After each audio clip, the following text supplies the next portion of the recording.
Hello once again, and today we're going to be talking about what are the advantages and disadvantages of homeschooling. So we'll delve into that in this video.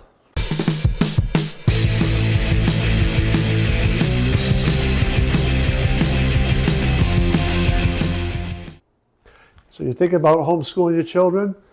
Well, why? What are those advantages? What are those things you think you're going to be able to achieve? We want to talk about those. What about the disadvantages? You do want to look at those, right? Before you make that decision, you really want to think about what those disadvantages are.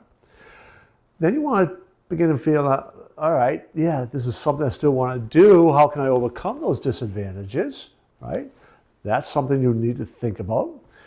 And then how do I take what's good about public schools or private schools, what's good about homeschooling, and how do I blend those together and mesh them together to really make the education powerful for my kids? We'll be talking about that. We'll be talking about all those things in this video. I think, homeschooling is becoming really popular. There's a couple million people who homeschool, and it's growing all the time. And the advantages of homeschooling is what's really kind of driving that.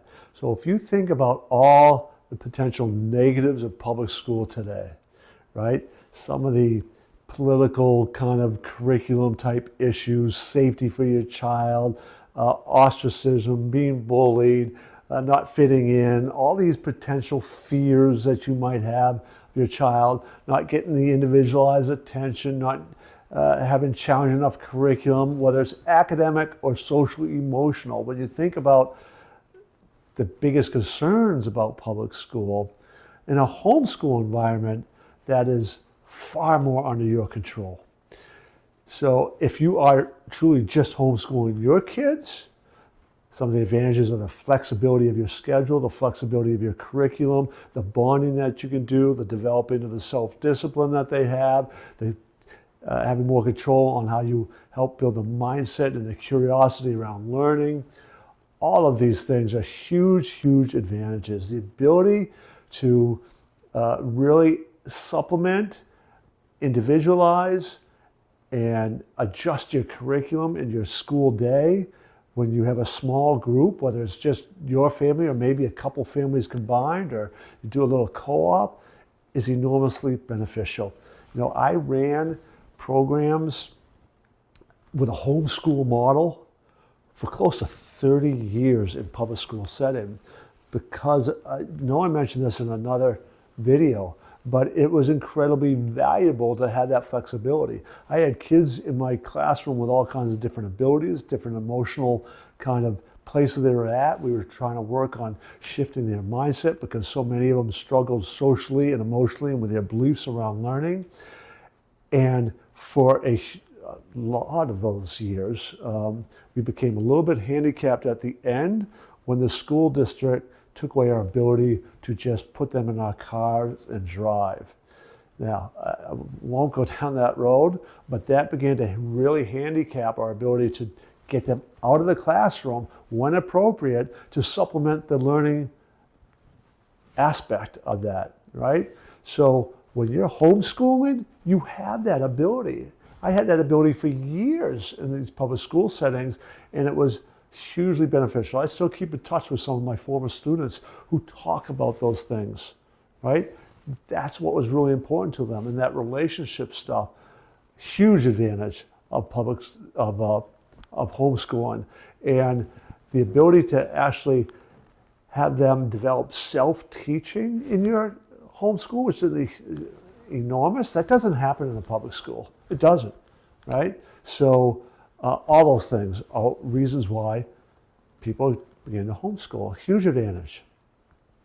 So what are some of the disadvantages? What are some of those fears that people have about the disadvantages?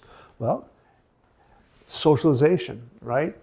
Meeting of new friends, extracurricular activities.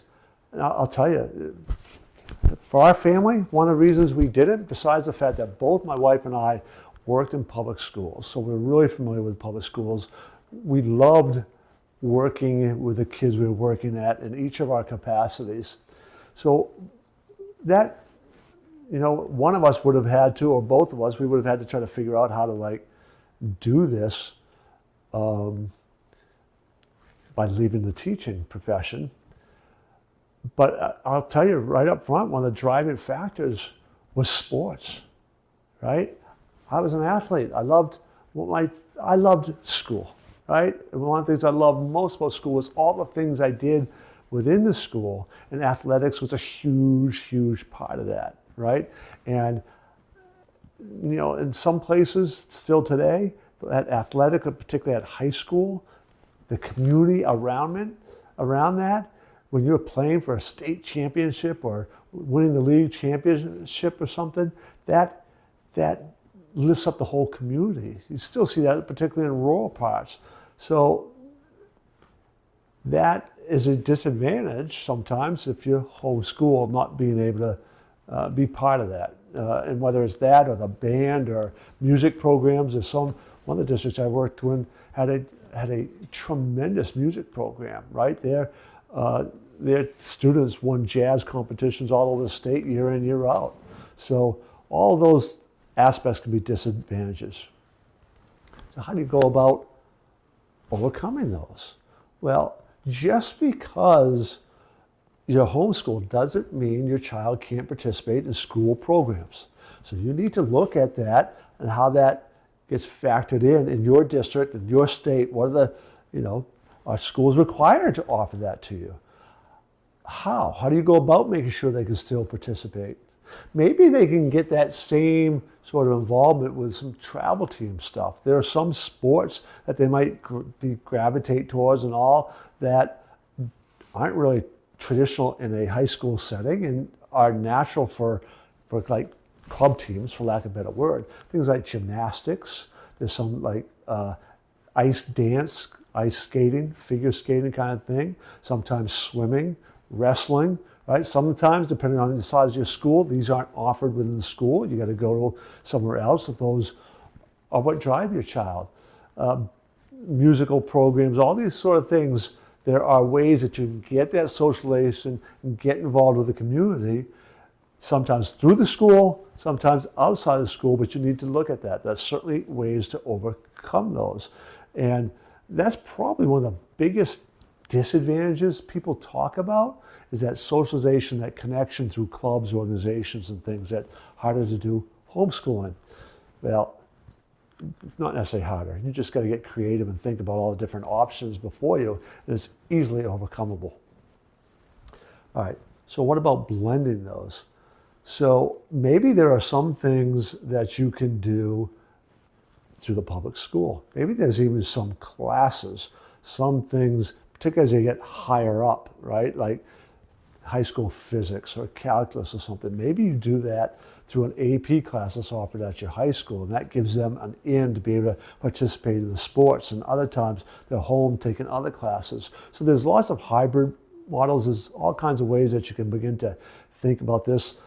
There's also many schools now offer dual credit things. If there's a local university or junior college nearby where they could take those classes, get not only high school but the college credit. That's the dual credit aspect. So those are ways that you can get them involved. But ultimately it's looking at all the different organizations out there, particularly when they're young, getting them involved in those so they can make those social connections and get engaged with other kids their age.